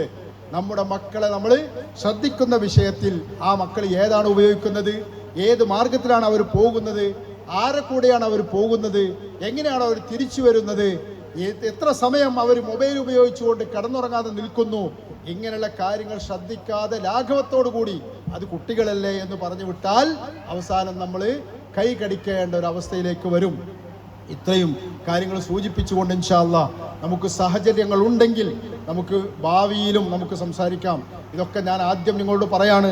ആദ്യം ഈ പറയുന്ന കാര്യങ്ങളൊക്കെ എൻ്റെ സ്വന്തം നഫ്സിനോടാണ് ഞാൻ പറയുന്നത്, എൻ്റെ സ്വന്തം ശരീരത്തിനോട് ഞാൻ പറയുന്നു. അതിൻ്റെ ശേഷമാണ് എൻ്റെ ശബ്ദം കേൾക്കുന്ന നിങ്ങളോട് പറയുന്നത്. നമ്മളൊക്കെ ജീവിതത്തിലേക്ക് അത് കൊണ്ടുവരാൻ വേണ്ടി ശ്രമിക്കണം. ഇപ്പം നിങ്ങൾ പറഞ്ഞല്ലോ, ഞാൻ നേരത്തെ പറഞ്ഞില്ലേ, നിങ്ങളുടെ കുടുംബത്തിൽ തന്നെ നേരത്തെ രണ്ടാളുകളുടെ ഈ കുട്ടികളുടെ സ്വാഗതഗാനത്തിൽ രണ്ടാളുകളെ പറഞ്ഞു. ഞാൻ മനസ്സിലാക്കുന്നത് ഇപ്പോൾ അടുത്ത കാലത്ത് മരിച്ചുപോയ ആളുകളായിരിക്കാനാണ് സാധ്യത. നേരത്തെ കുടുംബത്തിൽ ഞങ്ങളൊക്കെ പറഞ്ഞു.